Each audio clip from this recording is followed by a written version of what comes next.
안녕하세요. 10월 25일 금요일 마이드라에 오신 여러분들을 환영하고 축복합니다. 여러분의 요즘 예배는 어떠합니까? 매주 예배드리고 기도 시간을 지키면서 여러분들의 심장이 뛰고 있으신가요?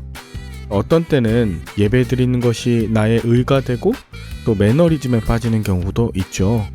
이번 주일 같은 경우 우리 열림교회는 추수감사주일 예배로 드리거든요. 그런데 요즘에는 농사를 잘 짓지 않다 보니 추수감사주일도 일반적인 날과 크게 다르지 않은 것처럼 느껴져서 어떤 감사가 진정한 감사일지에 대해서 생각해보게 됩니다. 여러분, 오늘 이 마이드라 들으시는 분들이 매일 말씀을 들으시지만 실제로 영적 침체기에 빠지시거나 영적 매너리즘에 빠진 분들이 계시다면 오늘 이 마이드라가 여러분에게 하시는 하나님의 음성 되길 축복합니다.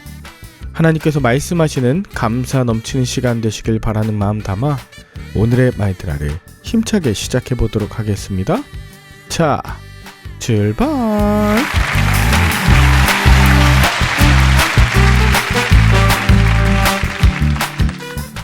오늘은 느헤미야 9장 말씀 함께 보시겠습니다. 자, 어제 본문에서 백성들이 하나님의 말씀을 듣고 그 말씀이 자신들 안에 들어가니 여호와의 성일인데도 눈물이 나고 감사와 기쁨으로 복받쳐서 다시금 초막절을 지키러 나오지 않았었습니까? 오늘 본문 1절에 보면 그 달 24일은 특별한 절기가 있는 날은 아니었습니다. 그런데 그때 이스라엘 자손들이 다 모였대요. 게다가 금식하며 굵은 베옷을 입고 티끌음으로 썼대요.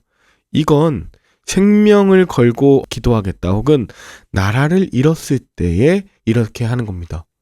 지금 이스라엘 백성들이 깨닫게 된 것입니다. 우리가 나라를 빼앗기고 페르시아의 종노릇하고 있는 것은 우리의 죄 때문이구나. 회개함으로 나아가야겠다.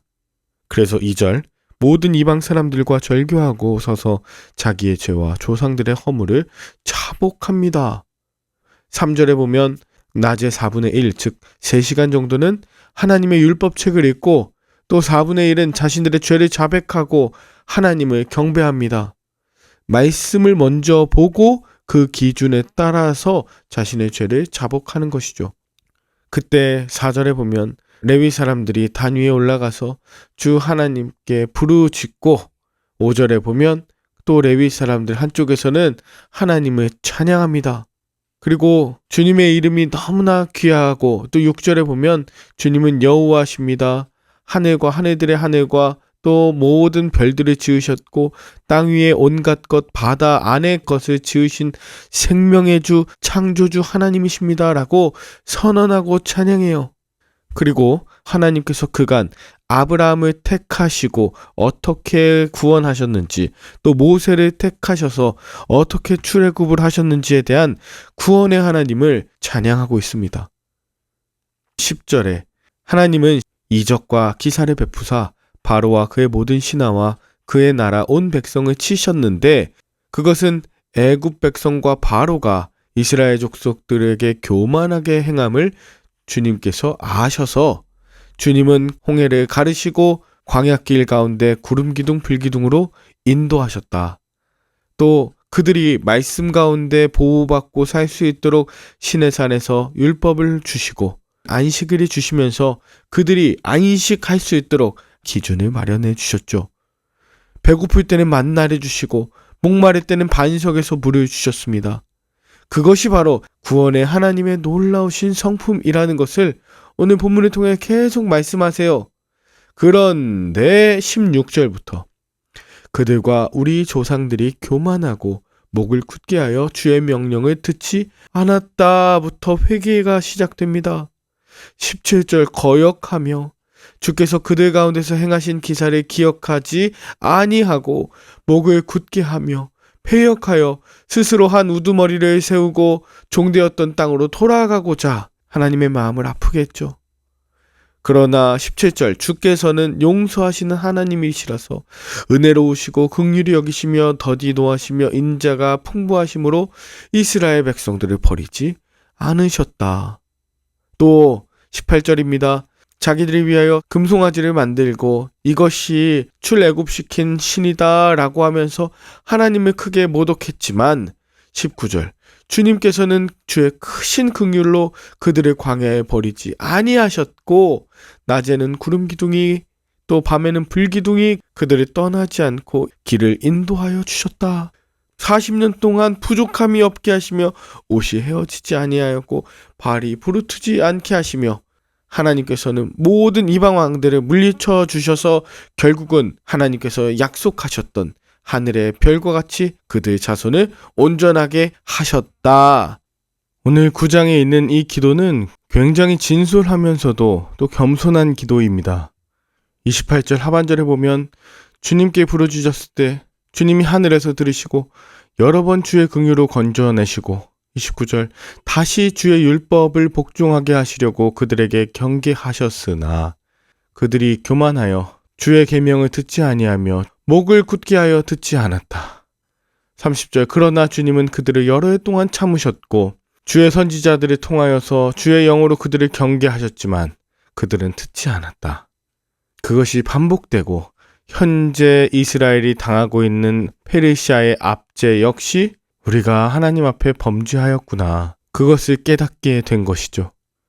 35절 넓고 기름진 땅을 누리면서도 주를 섬기지 않고 악행을 그치지 아니하였기 때문에 36절 우리가 오늘날 종이 되어서 주님께서 우리의 조상에게 주셨던 이 가나안 땅의 종으로 살고 있습니다. 37절 이 모든 것은 우리의 죄악으로 말미암음입니다. 그러니 38절 우리가 이 모든 일로 말미암아 이제 다시금 견고한 언약을 세워 기록하고 우리의 방백들과 레위 사람들과 제사장들이 그 위에 서명하겠습니다. 이 회개의 기도를 드리는 것이죠. 여러분은 오늘 본문을 통해서 무엇을 느끼셨나요? 여러분 같은 상황을 두고도 왜 이런 일이 있냐고 남탓만 하고 분노하며 정죄하며 저주하는 그런 입술들로 사는 인생이 참으로 많습니다. 특별히 목회자나 교회 오래 다니셨던 분들은 현상들을 분석하고 다른 사람을 향한 권면의 성격이 매우 강해요. 그러다 보니 내 삶이 온전하지 않거나 내 가정이 온전하지 않았을 때는 아무리 말씀을 전해도 사람들에게 전달되지 않죠. 결국은 권면하는 것을 뛰어넘는 자기 회개와 삶의 진정성으로 드러났을 때 성도들도 말씀을 받아들이죠. 내가 고통 가운데 있을 때 하나님 앞에 진정 엎드리고 성도들에게 잘못을 구하는 이것이야말로 진정 돌이키는 회개의 시작입니다. 그런 사람에게 하나님은 다시금 긍휼을 베푸세요. 그런 사람에게만 하나님께서 다시금 언약을 맺어 주시는 것이죠. 현재 여러분들이 경험하는 고난과 여러분을 두렵게 만드는 상황은 무엇입니까? 무엇이 여러분들을 억누르고 있고 무엇이 여러분에게 트라우마가 되고 있습니까? 사실 과거에 있었던 모든 어려움과 연약함 우리 잘못이 아닐 수 있어요. 그런데 하나님의 긍휼과 은혜 가운데서 우리가 살아날 수 있었던 것을 잊지 않았으면 좋겠습니다. 아이러니하게도 그런 모든 상황을 통해서 하나님의 긍휼하심을 깨닫고 구원하심을 경험하니 우리의 삶에 비가 오나 눈이 오나 날씨가 맑으나 바람이 부나 하나도 은혜가 되지 않는 날이 없는 것이죠. 주님의 손이 우리를 강하게 붙드실 수 있는 날이 될 수 있도록 함께 중보하는 하루 되길 축복합니다. 함께 기도할까요? 하나님, 우리의 삶을 돌아볼 때 과거로부터 지금까지 모든 어려움들을 주님께서 구원하시고 또 앞길도 인도하셨는데 지금 나의 상황을 돌아보면 마치 믿음 없는 자처럼 불순종의 삶을 또다시 반복하고자 합니다. 감사함을 모릅니다. 목이 굳었습니다. 하나님, 금식하게 하옵소서. 초막으로 나아가게 하여 주옵소서. 1분만 숨을 쉬지 않게 하시고 1분만 일어날 수 없게 하여 주옵소서. 그러면 이 모든 것이 감사하지 않겠습니까? 그러면 이 모든 것에 회개하지 않겠습니까? 당연한 것 하나도 없으며 감사하지 않을 것이 없다는 것을요.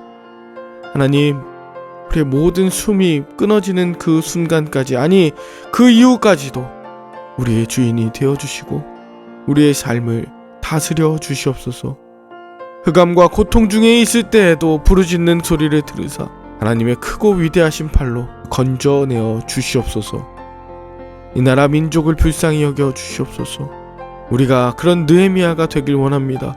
다시금 연약해진 이들과 함께 주의 성전과 성벽을 재건하고자 하오니 이 시대에 우리를 사용하여 주시옵소서. 말씀과 기도와 찬양으로 회복의 기틀을 마련하게 하여 주시옵소서. 우리를 사용하여 주시옵소서. 예수 그리스도의 이름으로 기도 올리옵나이다. 아멘. 주말에는 섬기시는 교회에서 예배 드리시며 은혜 많이 받으시고요. 저는 10월 28일 월요일에 다시 찾아뵙도록 하겠습니다. 샬롬.